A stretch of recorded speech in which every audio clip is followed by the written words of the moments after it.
Com quase 25 anos de experiência, Kelly tem dedicado sua carreira a modernizar o setor, ampliar a integração com padrões regulatórios internacionais e fortalecer a confiança no sistema financeiro.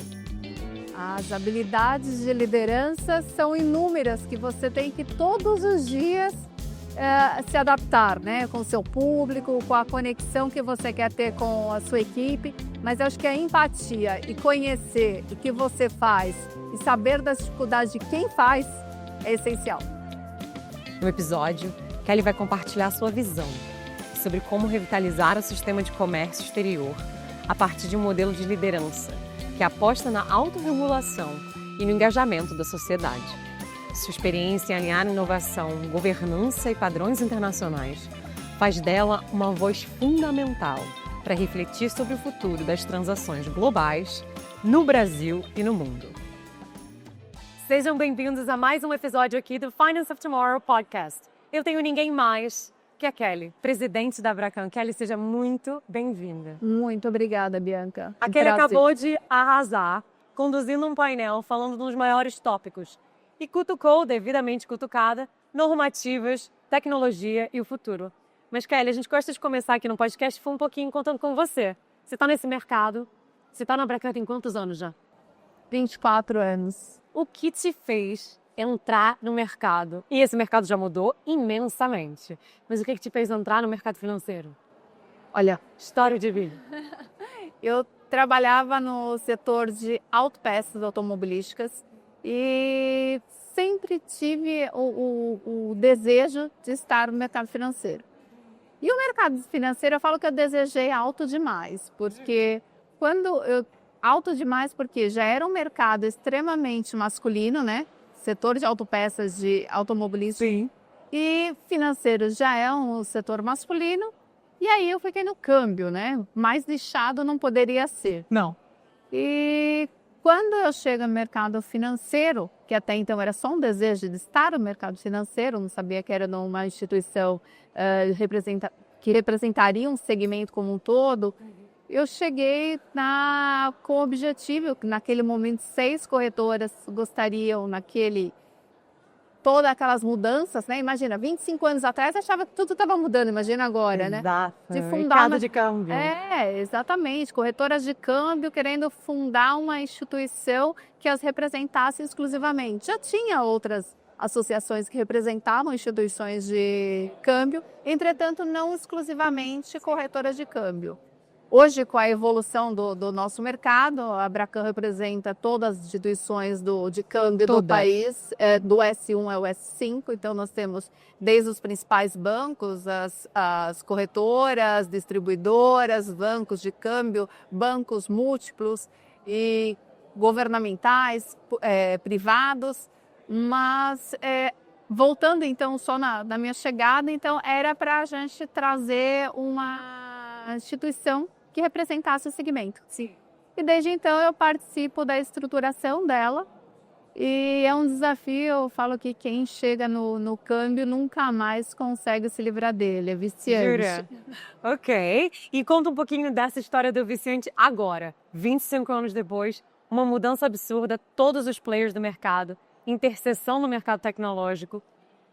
Conta um pouquinho o que a Abracan faz hoje para as associações e seus membros. A Abracan, ela participa ativamente das regulamentações, seja fazendo a conexão entre os associados, reguladores, entes do sistema financeiro, porque nós temos hoje uma particularidade bem importante, né? O Banco Central, que obviamente é o nosso principal interlocutor por ser o nosso regulador, ele tem uma efetiva participação No mercado de câmbio.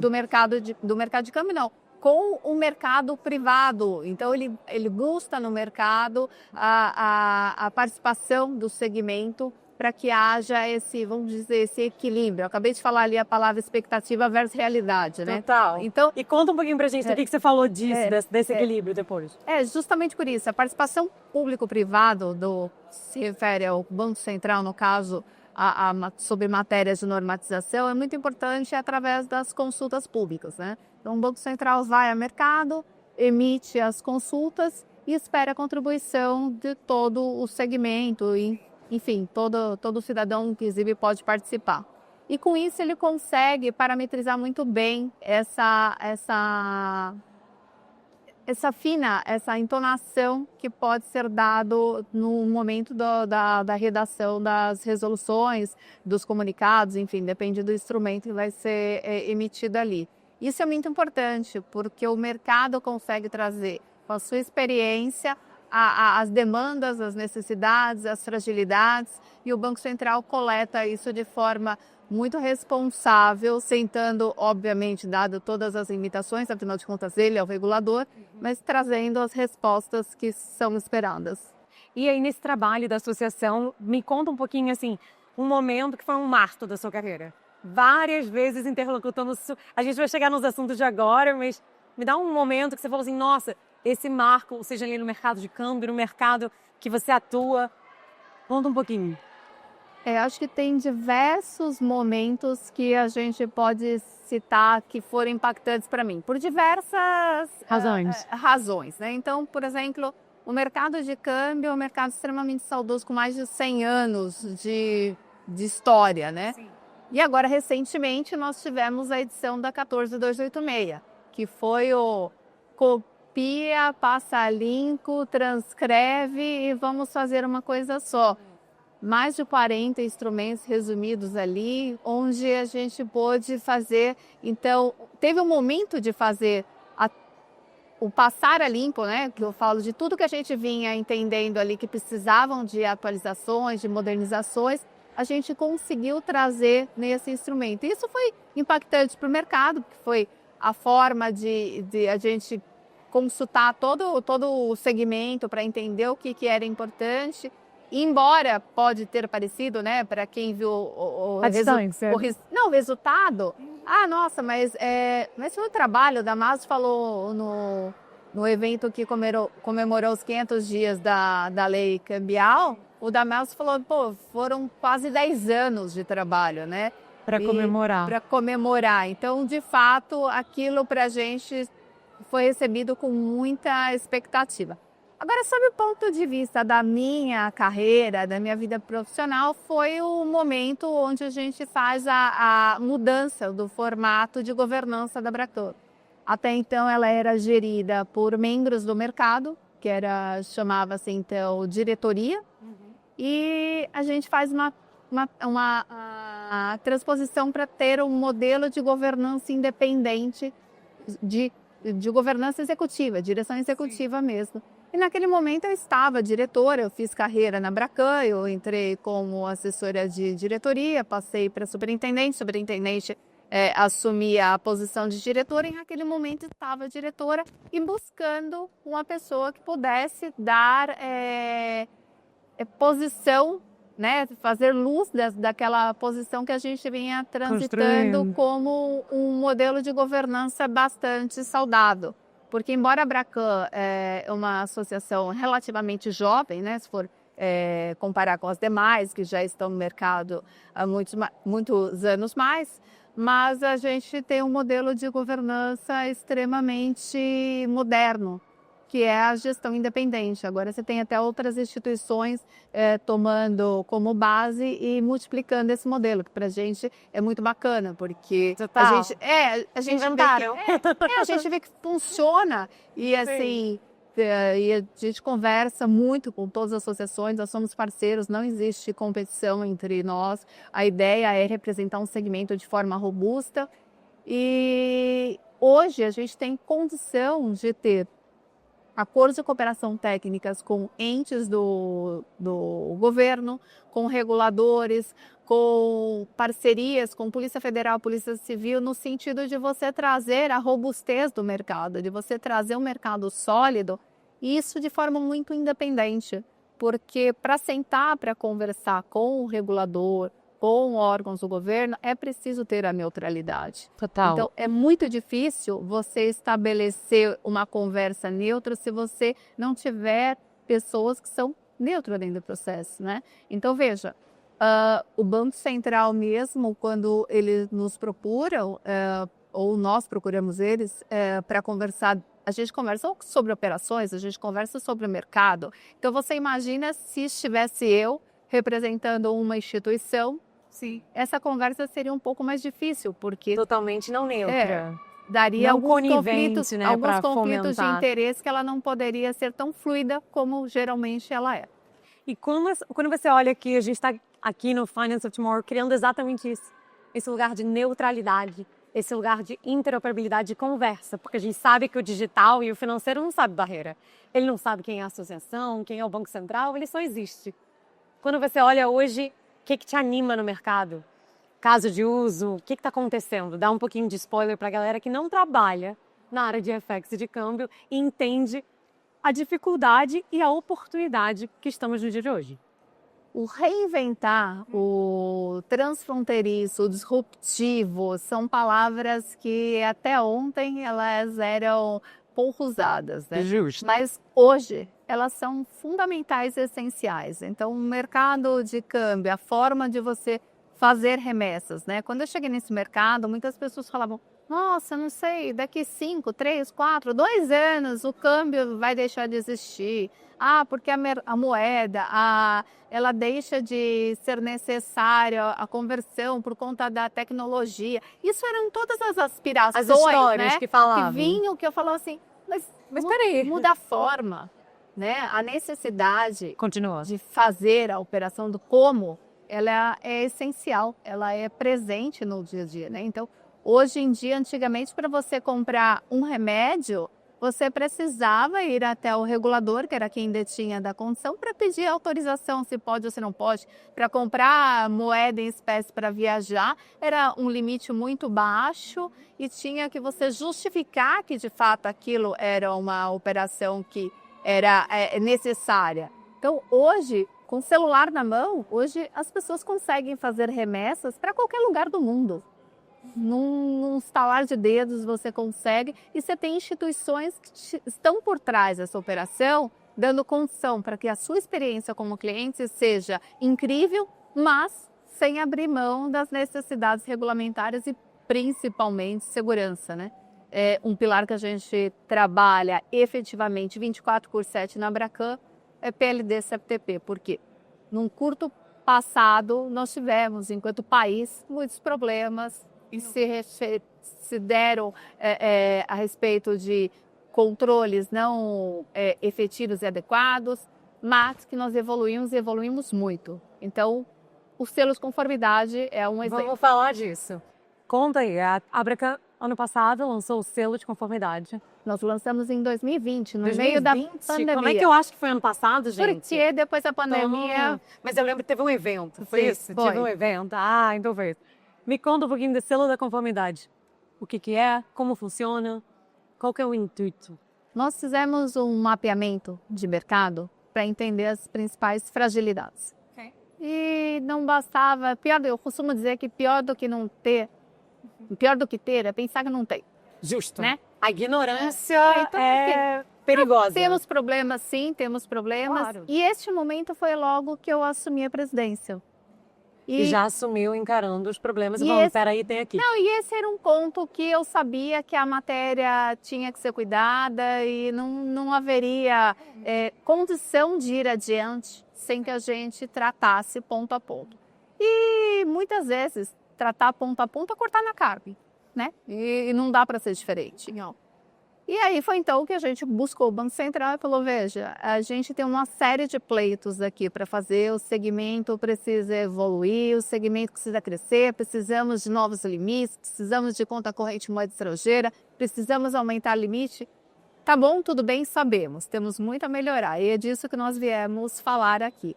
Foi quando a gente foi recebido pelo DECOM, e aí nós tínhamos feito um acordo de cooperação técnica com a secretaria, e a SECRE, na época, fez um acordo que a gente faria propostas de evolução no segmento de forma técnica e construtiva. E esse foi o primeiro uma ponto. parte da sua presidência da mudança da estruturação da Abracan. Exato. Que viabilizou isso. Ali eu já tinha instituições, né? Porque dentro da Abracan eu tenho diversos níveis de associados. Ali eu já tinha instituições bancárias, de bancos de nicho, que são os bancos de câmbio, e as instituições não bancárias, que são as corretoras de câmbio. É o que você falou, né? Você tem do S1, você tem Tenho toda a gama. né? do mercado. E aí, neste momento, então, a gente falou, bom, tudo bem, eu tenho uma demanda enorme, inclusive de instituições que querem ter as contas correntes. Até aquele momento não tinha condição das corretoras terem conta corrente de uma estrangeira em bancos. Porque né? não tinha correspondente, não tinha todos esses... Só que você tinha demanda e você tinha oferta, mas você tinha um gap gigante no meio. E aí foi quando a gente falou, bom, então tá bom, vamos organizar o grito, né? Vamos colocar regra todo do parquinho. Então vamos mostrar Organizar o grito, adorei. A gente está pegando assim mais letras. Regra do parquinho, organizar o grito, é incrível. E aí, naquele momento, a gente falou, bom, tudo bem, a gente tem uma série de coisas que a gente tem que pleitear, mas assim não vai dar. Justo. E a gente precisa fazer a nossa lição de casa, né? Eu tenho uma filha de 17 anos e eu sempre Minha tem brinco 18. e falo assim, vai lá e cumpra com as suas obrigações antes de vir cobrar as minhas, né? Maravilhoso. Bom, ela só tá me dando dica hoje. Achei que é dica do mercado financeiro, dica para filho. E aí eu peguei e falei, bom, tá tudo bem, a gente precisa encarar isso como uma realidade. Fomos ao regulador e falamos, olha, sabemos do que precisa melhorar, estamos dispostos a fazer. Nós, enquanto representantes do segmento, estamos dispostos a fazer. Foi então que aí foi iniciado um grande trabalho, que até então a gente tinha um selo de conformidade, que não era esse selo agora, que eram políticas de boas práticas, e elas eram autodeclaratórias, e aí cá o problema. Justo. Porque... A declaratória, nenhuma regulamentação, E nenhum aquilo pra oversight, mim, nenhuma governança. Exato. E aquilo ali para mim mexia muito, porque quando estávamos no modelo anterior e estava diretora, eu falava assim, gente, isso aqui não dá para ter uma instituição que está cometendo, obviamente que se existe o dolo, você não consegue responder por ninguém. Mas sob os pontos que eu estou garantindo, que eu estou avaliando, que eu estou validando, que eu estou aferindo, eu não posso estar alheia ao controle disso, não, né? Então, a gente criou o selo de conformidade da forma que ele é hoje. Série 1000 para bancos, série 2000 para corretoras, série 3000 para correspondentes. E aí foi um grande ponto, naquele momento foi o meu ponto de desespero, essa é a palavra, que foi quando o Gerson Romantini, chefe do Decon, chegou e falou para mim, maravilha, vocês vão aplicar isso aqui? Acho incrível. Só que tem que ser auditado por uma Big Four. Nossa, aí você falou, então, Eu falei, que ideia ótima que eu tive dessa presidência, né? Eu falei assim, vou pagar isso como? Falei assim, agora volto lá, né? Digo para eles que vamos mexer nas gavetas deles. Eles têm que pagar por isso e não é pagar qualquer instituição. É uma Big Four. Uma Big Four. Eu falei, maravilha, o desafio só fica mais interessante. Sim. Interessante. E você foi? Foi. E aqui estamos. E aí, aqui estamos. Então, reunimos todos os grupos em meio de pandemia. Uau! O mundo desabando, literalmente. E eles, tipo, pra que você quer ser? Sem saber se haveria amanhã, né? Justo. E aí, então, foi quando a gente começou essa criação. Fazer as séries, fazer o detalhamento do processo. E o que era um ciclo extremamente vicioso se tornou um ciclo extremamente virtuoso. Hoje, instituições que estão no mercado, elas operam de forma cíclica dentro de um paradigma que até então era extremamente distante, que é operar com instituições que têm o mesmo controle. Por quê?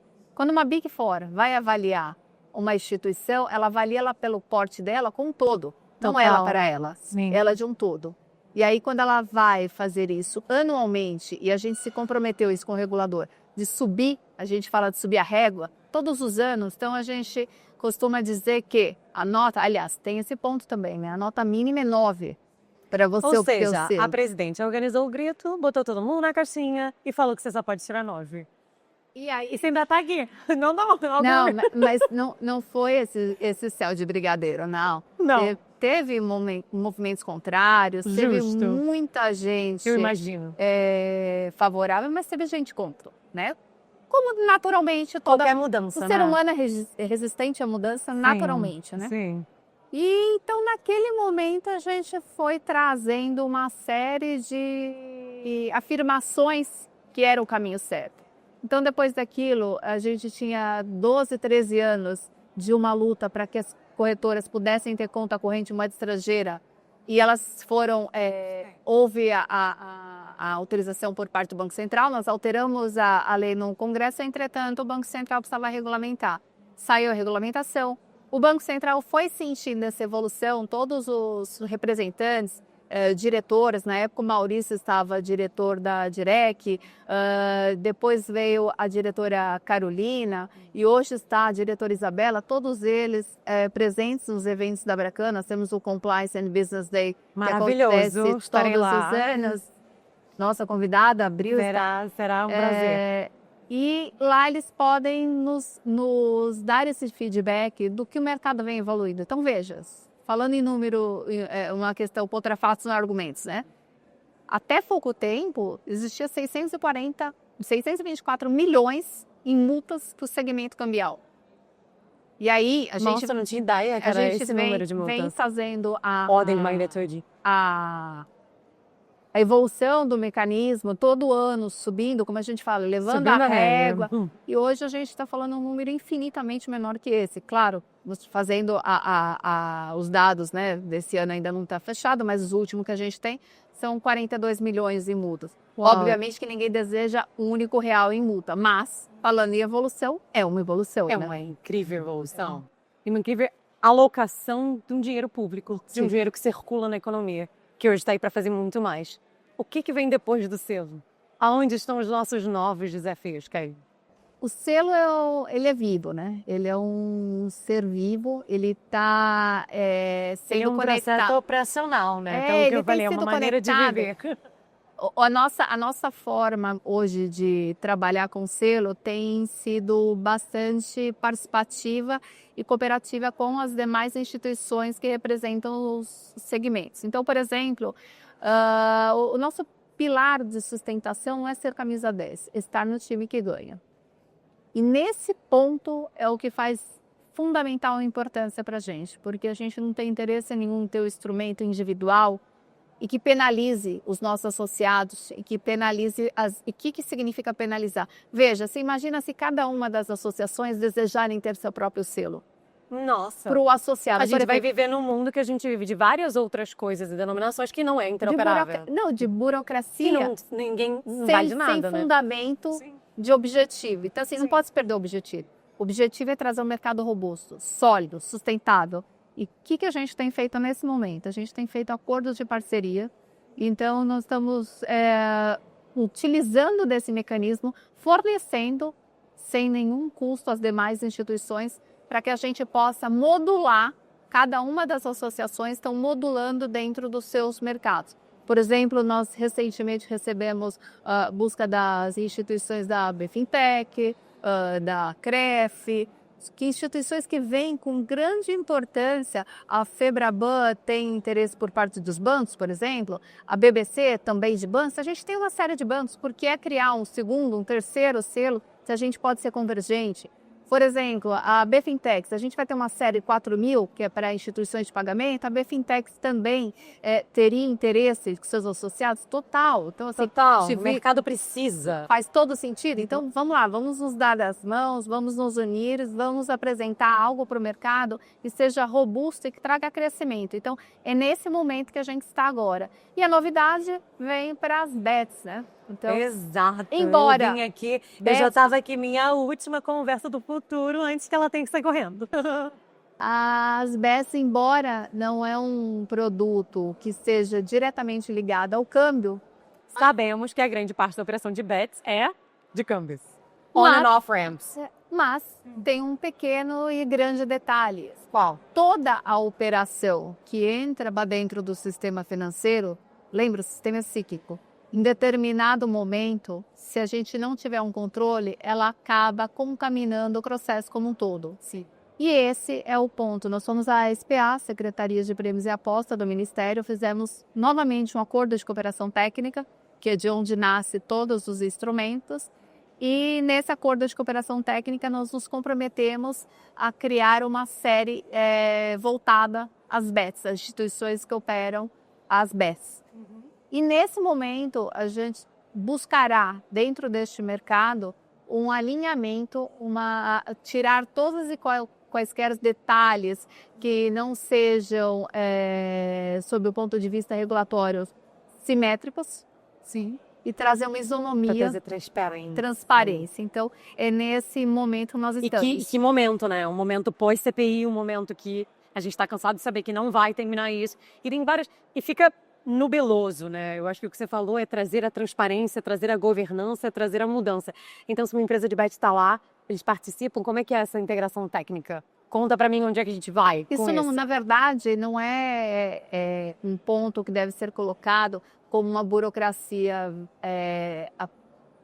sob o ponto de vista, eu vou ter que fazer, né? Eu vou poder fazer, né? Vou ter a oportunidade. Né? Como que funciona isso, né? Então, você pega muitas instituições que não operam em câmbio e antes de chegarem a iniciar as suas operações, eles nos pedem para passar pelo processo do selo para fazer uma análise que funciona, não é um processo de exclusão, é um processo inclusivo. Então, ele traz uma análise do seu negócio, o que você precisa melhorar, de você para com o mercado como um todo, fazendo um nivelamento de expectativas e um nivelamento principalmente sob o ponto de vista regulamentado que você precisa. Então, veja, se você tem algum ponto que você tem deficiência, é muito melhor você entender onde ele está. Total. Com uma espécie de uma auditoria, uma consultoria consultiva, do que você ter um problema com os reguladores no futuro, né? Então, é melhor você estar preparado, e não só preparado de forma independente, mas preparado e nivelado com o seu mercado, onde você está operando. E isso que ele traz toda uma conversa que há um tempo atrás era um saco e hoje em dia é super importante, que é compliance, que é segurança, que é essa quase que higiene de como a gente opera nesse mundo programável digital. Você tem uma liderança nisso. Eu acho que quando eu olho o Abracan assim como uma pessoa neutra, externa, é uma oportunidade de trazer esse nivelamento de algo que é indiscutível. A gente vive no mundo digital, a gente vê a notícia do jornal, e criminosos estão cansados de saber, não quer nivelamento, não quer transparência. Exatamente. Eu falo que eu sou muito grata por poder estar nesse lugar enquanto ser humano, enquanto cidadã. Porque todos os dias é muito fácil a gente abrir o jornal e criticar o problema na falta de segurança. Sim, a gente muito fácil. Dirigir os nossos carros e reclamar que o asfalto não é aquele que a gente desejava.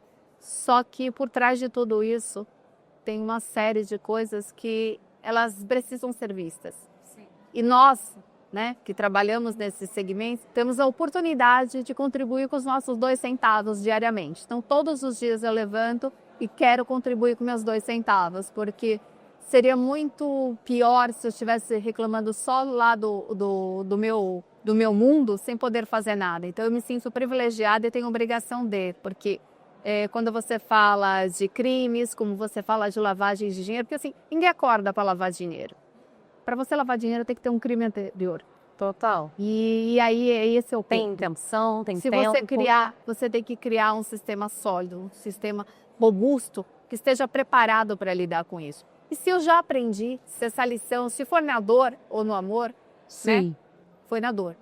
Por que não multiplicar e, inclusive, compartilhar para que a gente tenha um país melhor? E não é falando de câmbio aqui, que é o segmento do qual, a cadeira do qual eu estou representa. Mas assim, enquanto país, nós temos obrigação de fazer um mercado melhor, um sistema mais forte. Então, nós tivemos a oportunidade de aprender muito, e eu acho que isso é uma obrigação de multiplicar todos os dias. E é homeopatia, de manhã, de tarde e de noite. Não dá para nenhum momento esquecer. Maravilhosa, Kelly. Me falta eloquência e me sobra um arrepio de entender o porquê que eu estou sentada aqui, o porquê esse propósito. Eu cofundei o Finanças da Manhã para trazer uma conversa, trazer uma transparência, sentar aqui na frente de alguém que é presidente de uma mudança de uma indústria inteira e ouvir você falar que isso é teu privilégio, que responsabilidade, que privilégio meu. Grata a você de fazer parte daqui, uma liderança de uma mulher incrível, que não só está mudando o mundo como técnico, com transparência e essa eloquência toda que a Kelly teve. Kelly, muito obrigada por fazer parte do meu ecossistema, que assim, e tá trazendo esse orgulho. Eu também me sinto da mesma forma, uma missão. A gente sabe demais, a gente tem acesso a coisa demais, para não fazer nada além de criticar.